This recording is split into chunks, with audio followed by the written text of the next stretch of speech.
Hello and अस्सलाम वालेकुम। Welcome to my YouTube channel Zaidi sports.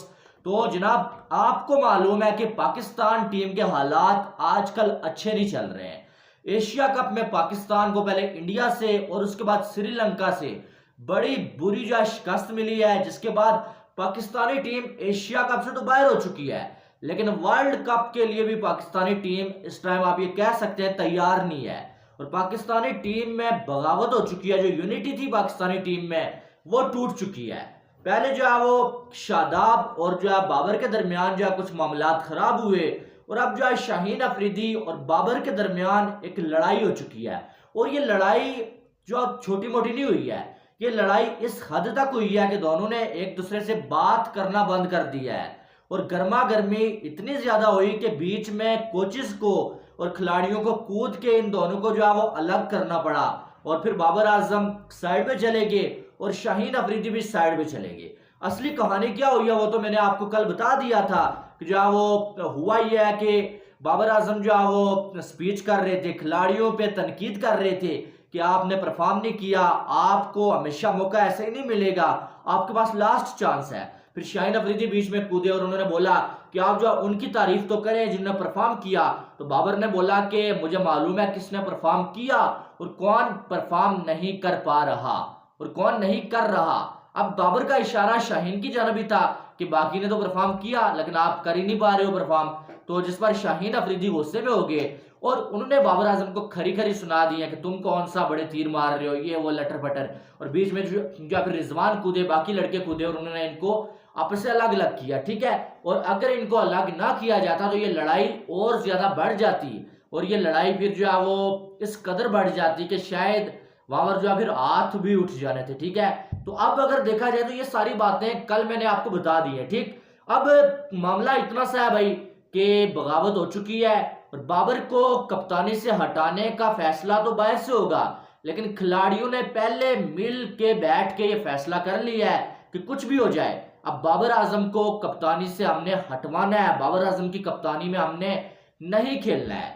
अब आप देखें शाहीन अफरीदी, ये तो पहले से सुनने में आ रहा था कि वो ना ही बाबर की बात मानता है और ना ही वो बाबर आजम को कप्तान मानता है। ठीक है, शाहीन अफरीदी को किसी ने ये बता दिया है कि तुम्हें व्हाइट बॉल का कप्तान बनाए जाने के चांसेस हैं, जिसके बाद शाहीन अफरीदी खुद को अभी से ही कप्तान मान रहा है और वो जो है बाबर के अंडर खेलना ही नहीं चाहता। ठीक है, और शादाब खान, उसे भी बताया गया कि तुम भी इस लिस्ट में आ रहे हो कि तुम वाइस कप्तान से कप्तान बन सकते हो। ठीक है, और शादाब को जब से जो है परफॉर्म नहीं हो रहा है और बाबर जो है शादाब से जब भी बात करता है यार तुम परफॉर्म नहीं कर रहे हो, तो शादाब को अब ये लगने लगा है कि भाई शायद कहीं ऐसा हो जाए कि मेरी जगह टीम में ना बन पाए। और शादाब भी जो है वो बाबर की मुखालफत करने लगा है और वो भी शाहीन के साथ हो गया है। रिजवान की बात करें, उसकी नजर भी जो है इस टाइम कप्तानी पे है और ये सारी चीजें बाबर आजम को मालूम है कि कहीं ना कहीं मेरी टीममेट्स जो मौजूद है, जो खिलाड़ी है टीम में, वो जो है वो कप्तान बनने के ख्वाब देख रहे हैं और वो ये चाह रहे हैं कि बाबर फ्लॉप हो जाए एज अ कप्तान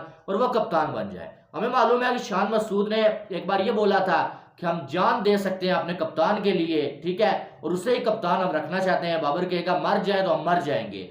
शादाब ने ये बोला था कि बाबर के अलावा कोई ऑप्शन नहीं है। शाहीन अफरीदी ने ये बोला था कि बाबर के अलावा सोचना भी मना है। ठीक है, लेकिन अब क्या हो गया, अब ये हो गया कि यार इनको बाहर से किसी ने ये मशवरा दिया है कि आपके कैरियर में कितने साल आप खेलोगे, आपके पास अब ये चांस है कि आप बाबर पे क्रिटिसाइज कर रहे हैं लोग और आपके पास चांस है कि आप यहाँ से बाबर एक आध सीरीज में, एक आध इवेंट में जो है वो फेल हो जाता है तो आप कप्तान बन सकते हैं। अब मैं आपको बताऊं कि मैं भी चाहता हूं कि बाबर आजम कप्तान ना रहे, मैं भी बाबर आजम की कप्तानी के खिलाफ हूं। बाबर आजम कप्तानी का मटेरियल नहीं है, वो अच्छी कप्तानी नहीं कर रहा। ठीक है, लेकिन अब मैं इस चीज के भी खिलाफ हूं कि जानबूझ के बाबर को फेल किया जाए, जानबूझ के वर्ल्ड कप में परफॉर्म ना किया जाए, जानबूझ के एशिया कप में परफॉर्म ना किया जाए और जो बाबर को तो नुकसान होगा लेकिन पाकिस्तानी टीम को नुकसान करवाया जाए, तो इससे बड़ी घटिया हरकत कोई नहीं होगी।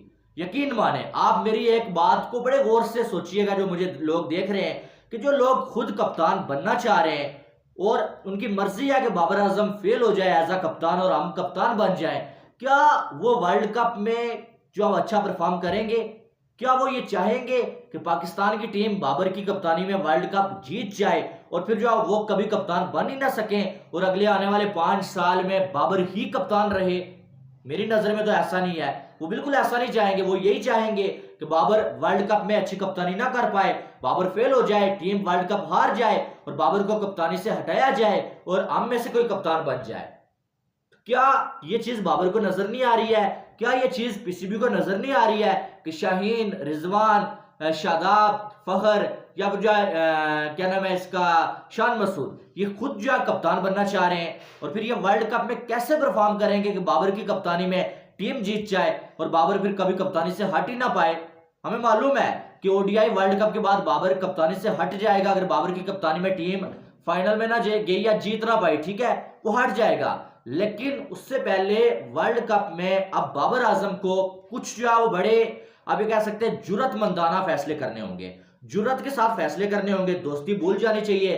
कोई दोस्त नहीं होता है किसी का, कोई किसी का दोस्त नहीं होता। यही खिलाड़ी जो है वो आपको कप्तान मानते हैं, ये कहते हैं कि आपके लिए जान दे देंगे। जब इनको लगता है कि यार बाबर के बाद मैं भी कप्तान बन सकता हूं, फिर जानबूझ के ये आपको मैचेस हरवाते हैं, जानबूझ के ये आपको परफॉर्म करके नहीं देते हैं। हमें मालूम है जब सरफराज अहमद 2019 के बाद वर्ल्ड कप के बाद उसे हटाया गया कप्तानी से, तो श्रीलंका की सीरीज में हमारे खिलाड़ियों ने जानबूझ के परफॉर्म नहीं किया था कि सरफराज अहमद कप्तानी से हट जाए। और उसके बाद जब सरफराज को कप्तानी से हटाया गया, उन्हीं खिलाड़ियों ने जश्न मनाया था, पार्टी की थी कि भाई सरफराज कप्तानी से हट गया। जो खिलाड़ी सरफराज को अपना कप्तान मान रहे थे, वो जो कह रहे थे कि सरफराज के अलावा कोई ऑप्शन नहीं है, उन्होंने जो है वो डांस किया था, सेलिब्रेट किया था कि भाई सरफराज कप्तानी से हट गया।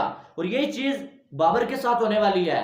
जिनको बाबर आजम अपना दोस्त मानता था ना, जिनके लिए बाबर आजम ने कई वेल डिजर्विंग लड़कों को मौका नहीं दिया, वही लड़के बाबर के जो पीठ में जो छुरा मारने वाले हैं। यही शादाब, यही शाहीन, यही सारे। आप, मेरी छोटी सी बात है, छोटा सा नुक्ता है, आप उसको अगर समझ जाएं, आपको सारी बात समझ आ जाएगी। मैं फिर दोहरा देता हूं कि जो बंदे खुद कप्तान बनना चाह रहे हैं, जिनके माइंड में ये चीज चल रही है कि बाबर के बाद हम कप्तान बनेंगे, वो क्या वर्ल्ड कप में परफॉर्म करके बाबर को एक वर्ल्ड कप विनिंग कप्तान बनाएंगे? जब उन्हें मालूम है अगर कप्तान इसकी कप्तानी में वर्ल्ड कप जीत के हम कभी कप्तान बन ही नहीं सकेंगे, क्या वो ऐसा परफॉर्म करेंगे? मुझे तो नहीं लगता है भाई। तो बाबर आजम को जुर्रत करनी पड़ेगी, बाबर आजम को दोस्तियों को बाढ़ में भेजना पड़ेगा। जाए बाढ़ में दोस्ती।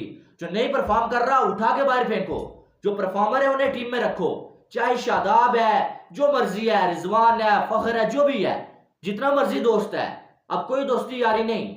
जो परफॉर्म नहीं कर रहा उठा के टीम से बाहर फेंको। ये सारे बाबर के खिलाफ क्यों हो गए? क्योंकि बाबर ने इनको अब जो आईना दिखाना शुरू कर दिया है कि तुम लोग परफॉर्म नहीं कर रहे हो, तो अब जो परफॉर्म करेगा वही टीम में रहेगा। ये शादाब, ये फखर, ये सारे बाबर के खिलाफ इसलिए हो गए। और इनको जो वो उकसाने वाला जो बंदा है वो शाहीन अफरीदी है। और शाहीन अफरीदी के पीछे कुछ एक्स क्रिकेटर्स हैं पाकिस्तान के, जो ये चाह रहे हैं कि बाबर कप्तान ना रहे और शाहीन कप्तान बन जाए। तो आप सोचें कि क्या वर्ल्ड कप में ये लड़के परफॉर्म करेंगे? मैं बाबर की कप्तानी को सपोर्ट नहीं करता, ठीक है। मैं भी अक्सर कहता हूं बाबर अच्छा कप्तान नहीं है।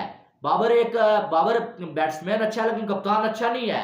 और बाबर की कप्तानी वैसे ही जानी चाहिए, ठीक है। लेकिन बाबर को मौका है अभी कि अभी जो है वो, तुम्हें मालूम है, जो लड़के ये चाह रहे हैं कि वो कप्तान बन जाएं, वो उन्होंने तुम्हारे हक में फैसला नहीं करना है और उन्हें परफॉर्म नहीं करके देना है तुम्हें। उन्हें उठा के बाहर फेंको और जिन लड़कों में तुम्हें यकीन है कि ये आएंगे, वेल डिजर्विंग है, जो परफॉर्म कर रहे हैं, उनको खिलाओ। बात इतनी सी है। बाबर को मेरा यही मशवरा है कि अगर अपना कैरियर बिछाना चाहते हो, अपनी कप्तानी बिछाना चाहते हो, तो जिस लड़के में तुम्हें डाउट है कि ये अच्छा नहीं कर रहा, या जिस पे तुम्हें डाउट है ये कप्तान बनना चाहता है, उसे उठा के बाहर फेंको, उसे उठा के बाहर फेंको। इमरान खान वाले कप्तान बनो, जिस तरह से इमरान खान कप्तान बने थे और एक जो है वो वर्ल्ड कप उन्होंने जितवा दिया था। अगर तुम वर्ल्ड कप जीत गए तो ये तुम्हारे सारे जो जुर्रतमंदाना फैसले हैं, जिन जिनको लड़कों को तुम बाहर करोगे, इनको सैल्यूट पेश किया जाएगा, जो इस टाइम जो है वो डिजर्व नहीं करते खेलना, जो परफॉर्म नहीं कर रहे हैं। और अगर तुम वर्ल्ड कप हार गए तो वैसे ही तुम्हारी कप्तानी चली जाएगी और शायद तुम्हारा करियर भी तबाह हो जाएगा। जो नया कप्तान आएगा और तुम्हें तुम्हारे नंबर पे खिलाएगा ही नहीं, तो तुम क्या कर पाओगे? सरफराज की तरह तुम जो है वो फिर वही काम होगा तुम्हारे साथ भी जो सरफराज के साथ हुआ, जो इससे पहले यूनुस खान के साथ हुआ, जो शाहिद अफरीदी की कप्तानी में शाहिद अफरीदी के साथ हुआ था। तो मेरे ख्याल से बाबर के पास टाइम है कि जो इस टाइम बाबर जुर्रत करे, और कुछ सख्त फैसले ले। जो लड़के परफॉर्म नहीं कर रहे हैं उनको, चाहे वो वाइस कप्तान है चाहे जो भी है, उठा के बाहर फेंको। नए लड़कों को लाओ, इमाद वसीम को लाओ, सरफराज को लाओ, आमर के अगर आने के चांसेस है उसे भी लेके आओ। लेकिन जो जानबूझ के तुम्हें फेल करने के चक्कर में उन्हें बाहर करो। तो ये मेरी बाबर को जो है एक एडवाइस है। अब देखते हैं क्या होता है आगे। लेकिन पाकिस्तानी टीम के हालात अच्छे नहीं है, टीम टूट चुकी है, खिलाड़ी एक दूसरे की टांगें खींचने के चक्कर में, वर्ल्ड कप बाद में है, वो एक दूसरे को फेल करने के चक्कर में है। को आपका सिलेक्टर इंजमाम उल हक ये कह रहे हैं कि मैं रिजाइन दे दूंगा। अब देखना है कि आगे क्या होता है। लेकिन मुझे ये लग रहा है कि बाबर को फेल करने की अपनी टीम के खिलाड़ी ही कोशिश कर रहे हैं और वो उससे कुछ करने नहीं देंगे। ठीक है, बाबर की बैटिंग जो है उस तरह से नहीं हो रही है, अच्छी नहीं हो रही है, बाबर खुद को तीर नहीं मार रहा है। ठीक है, बाबर की कप्तानी भी अच्छी नहीं है वर्ल्ड कप के बाद। या अभी मैं कह रहा हूं कि बाबर आजम को कप्तान नहीं होना चाहिए था, लेकिन जो लड़के जानबूझ के बाबर को कप्तानी से हटाना चाह रहे हैं वो आपके लिए वेकअप कॉल है कि वर्ल्ड कप में वो परफॉर्म नहीं करेंगे। और एशिया कप में भी एक दो ऐसे लड़के हैं जिन्होंने जानबूझ के परफॉर्म नहीं किया कि बाबर आजम कप्तानी से हट जाए। ये बातें आपको कोई नहीं बताएगा, मैं पहले से कह रहा हूं, और आप आगे आने वाले वक्त में देखेंगे और आपको मेरी बातें याद आएंगी। लिख के रख लो मेरी बातें। बहरहाल अगर मेरी बातों से एग्री करते हैं वीडियो को लाइक करें और चैनल को सब्सक्राइब करें ताकि आने वाली तमाम अपडेट्स आपको बर वक्त मिल सके। मिलते हैं नेक्स्ट वीडियो में, अपना बहुत सारा ख्याल रखिएगा। Love you all, Allah Hafiz.